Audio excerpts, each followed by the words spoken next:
Halo, Assalamualaikum warahmatullahi wabarakatuh. Perkenalkan, nama saya Kurniatul Fitriah Zamzami dengan NIM 857885438. Saya di sini akan mempresentasikan tentang tugas mikro 4A sebagai pengganti UAS dengan dosen pembimbing Ibu Tita Mayasari, Magister Psikologi. Untuk RPP-nya seperti berikut. Oke, untuk RPP-nya seperti berikut. Yang pertama saya ada di identitas diri. Untuk identitas diri pertama ada di penyusun nih. Untuk penyusun saya sendiri, Kurniatul Fitriah Zamzami. Untuk tanggal penyusunan ada di 2026. Untuk jenjang sekolah ada di SD. Fase dan tingkatnya ada di kelas 1. Dan untuk alokasi waktu atau pertemuan ada di 1 kali 50 menit. Yang kedua ada di kompetensi dasar. Untuk kompetensi dasar ada 4 butir. Yang pertama tentunya menerima, menjalankan, dan menghargai ajaran agama yang dianutnya. Yang kedua adalah memiliki perilaku jujur, disiplin, santun, dan percaya diri dalam berinteraksi terhadap keluarga, teman sebaya, dan lingkungan sekitarnya. Yang ketiga adalah memahami pengetahuan dengan faktual dengan cara mengamati, mendengar, melihat, membaca, dan menanya, serta rasa ingin tahu tentang dirinya sendiri, makhluk ciptaan Tuhan beserta kegiatannya, dan benda-benda yang ada di lingkungan rumah, lingkungan keluarga, lingkungan masyarakat, dan tempat bermain. Setelah itu adalah menyajikan pengetahuan faktual yang jelas, sistematis, dan logis dalam karya yang estetis untuk mewujudkan dan mencerminkan gerakan anak sehat dan dalam tindakan yang mencerminkan perilaku anak beriman dan berakhlak mulia. Setelah itu untuk yang ketiga ada di capaian pembelajaran. Untuk capaian pembelajaran adalah setelah mengikuti pembelajaran diharapkan peserta didik mampu memperkenalkan diri dan menjelaskan kepribadiannya terhadap orang lain dengan percaya diri. Setelah itu nanti untuk yang keempat ada di kompetensi dasar.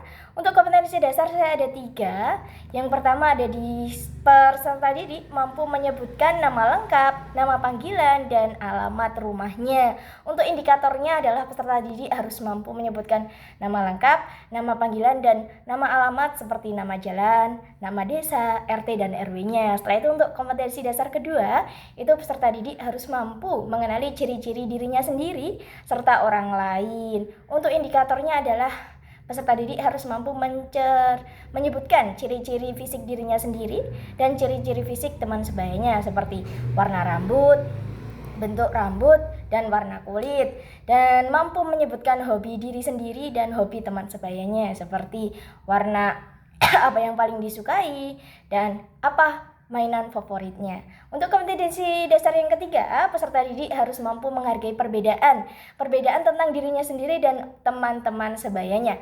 Untuk indikatornya, peserta didik harus mampu bersikap adil, membedakan tanpa membedakan siapapun, dan berperilaku baik terhadap sesamanya. Setelah itu saya ada di sarana dan prasarana.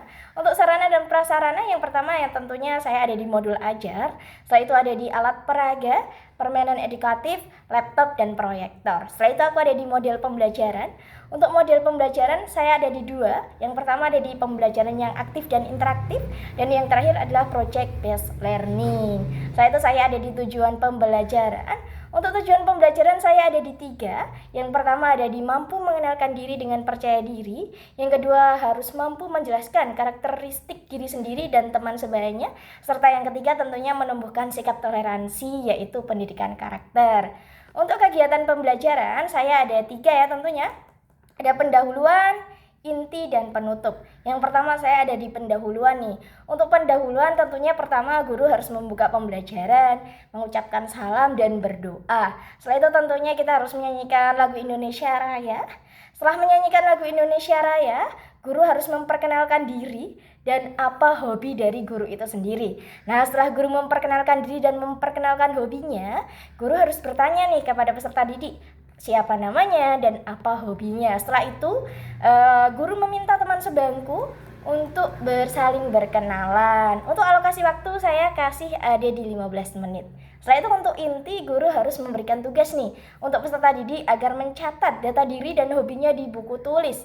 Setelah itu guru mengarahkan siswa untuk saling menyimak satu sama lain dan mengarahkan siswa untuk saling bertanya. Setelah itu melatih siswa untuk berkenalan tanpa membaca teks. Setelah itu setelah berkenalan tanpa membaca teks, mempraktikkan bahkan dengan teman sebangku. Untuk alokasi waktu saya ada di 20 menit.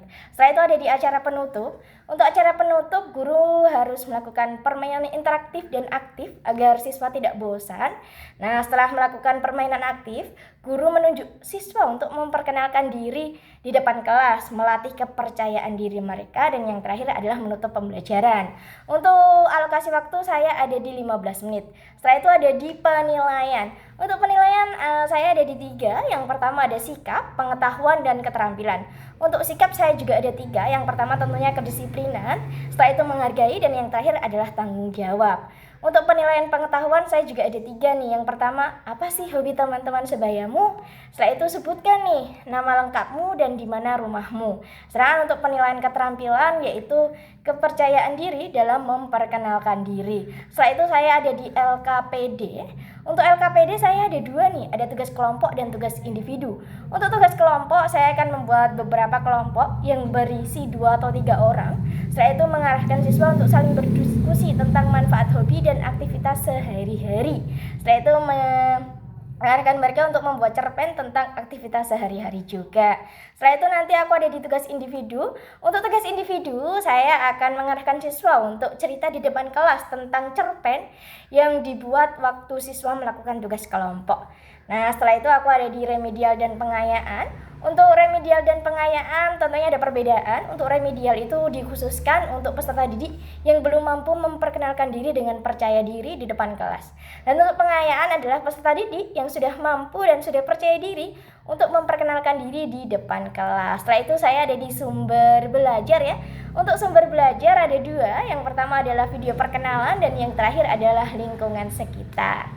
Nah, untuk yang terakhir saya ada di kesimpulan materi. Untuk kesimpulan materi, kesimpulan RPP yang saya buat adalah perkenalan diri itu awal dari peserta didik untuk mampu berinteraksi dengan teman sebayanya. Mengenal satu sama lain juga akan memudahkan mereka untuk belajar dan bergaul.